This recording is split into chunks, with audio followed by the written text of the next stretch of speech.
G'day, Carlos Sainz's Ferrari and Toto Wolff's Mercedes were my two standout cars from the Hungarian Grand Prix, but in this video I'm going to show you cars from 10 different manufacturers. I'll get to Carlos's stunning Ferrari in a bit, but first up I want to tell you that on Thursday I was absolutely gobsmacked when he arrived driving a BMW. Yes, a car that's not even represented in Formula One, driven by a Ferrari driver. And when he walked into the paddock, he was wearing just a plain white t-shirt. So a few of us were talking, thinking, is this a message? Is he somehow going to race for BMW, perhaps in WEC next year? Why has he got no logos on? I'll get to the reason a little bit later, but it was a BMW X6M version. Don't get me wrong, it's a nice car, and I think BMW would be very happy that a Ferrari F1 driver was in one of their cars. Let's go next to Toto Wolff. This is a Mercedes GT63 Coupe.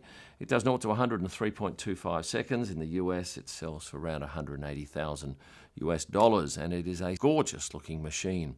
But I do have some doubt that he drove it on the weekend, because I did capture him a couple of times being dropped off by a driver at the swipe gates. But whoever got to drive that, I think, would have been pretty impressed. And still on Mercedes, George Russell was in a GLE 350DE. He arrived on Sunday with his girlfriend Carmen in the passenger seat. This is a plug-in hybrid. Prices start around £61,000 in the UK. And the second Mercedes driver, Lewis Hamilton, was also in the exact same model car. It's funny with Lewis, though, he will actually have his car reversed to the swipe gates and wait out there at the end of the day. On Sunday, I was out the front watching this, and at some point, and I'm guessing that car probably waited 15 minutes, out came Lewis, signed a couple of quick autographs, and then bang, straight in the back seat and off to the airport. And if you saw my video on, I think, Saturday night, there was a bit of vision there of how the drivers get back to their hotels if they are coming back to the city, and they get police escorts. And they are fairly aggressive, those police escorts. They'll easily go on the other side of the road, and often on a 3-lane highway, the traffic will part for the police to get up there, turning it into effectively a 4-lane for just that few hundred metres.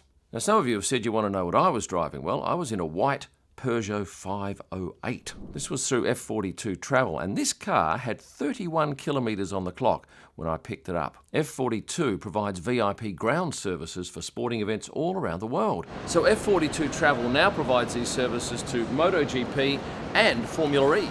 It is simply amazing. You just roll up at the airport, pick up your keys from one of their staff, and you're away. There's no documents to sign, there's no waiting in line, because all of the information has been sorted out well prior to you getting your keys. If you're running a sporting event and need corporate cars, there is no job too big or small for F42. When you finish watching this video, head over to their website. It's brand new, f42travel.co.uk.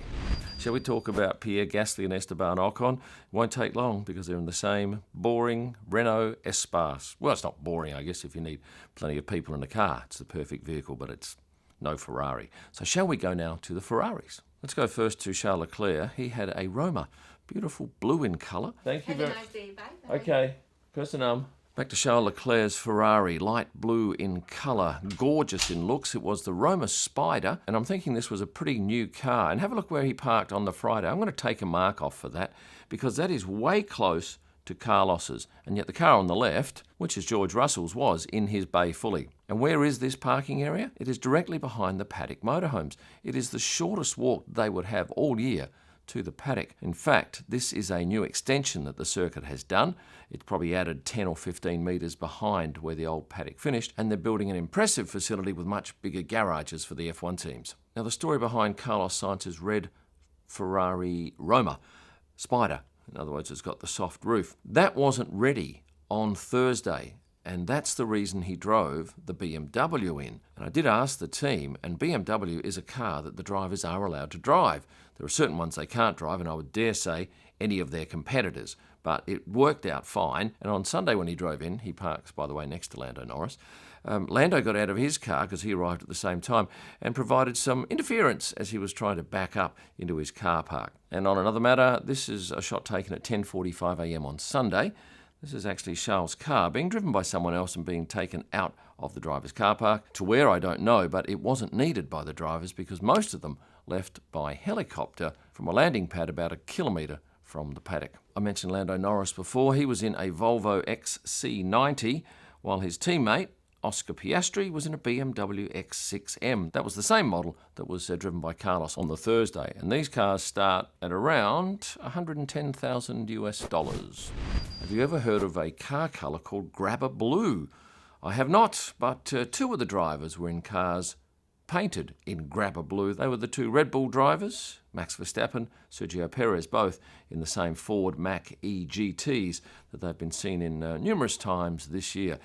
Neither of those two drivers had a very good weekend, although Sergio Perez's Sunday was probably better than Max's Sunday, and you're probably all over the dramas there with Max's attitude towards those who didn't like his chat on the team radio. I think it'll be very interesting to hear Max's comments if he's asked in a press conference this weekend prior to the Spa race. On another matter, I did pick up something funny today. Have a look at this email that we get sent from the teams. This one's from Stake F1, and this is a preview of the Spanish Grand Prix, whereas in fact, of course, it is the Spa Grand Prix or the Belgian Grand Prix. Since I said Stake, I think we should talk about their drivers, both Valtteri and Zhou Guanyu, in the same model Audi, the SQ8, a car that shares its platform and powertrain with the wild Lamborghini Urus. And although the Audi's been detuned to around 500 horsepower, the SQ8 nearly keeps up with the Lambo in the acceleration tests. And price-wise, for these in the US, they're around $100,000, one slightly below, one slightly above, depending on the trim and options. We're very fortunate at this car park that all the drivers' names are on their parks. And you probably saw my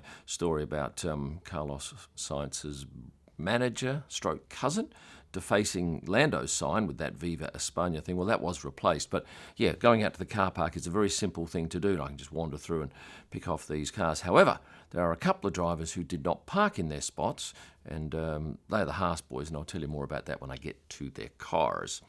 Lance Stroll in an Aston Martin, very bright one too, a DBX 707, that's the super fast one. And on Thursday I spotted this car in Fernando's Park. Now thinking, surely he's not driving a Toyota Corolla. And in fact, he was not. He had a Volvo XC60, but he didn't have much of a drive because he, along with a number of other drivers, were staying in motorhomes not too far from the track. And if you've not seen my F1 motorhomes video, go and have a look. It was about 2 or 3 weeks ago.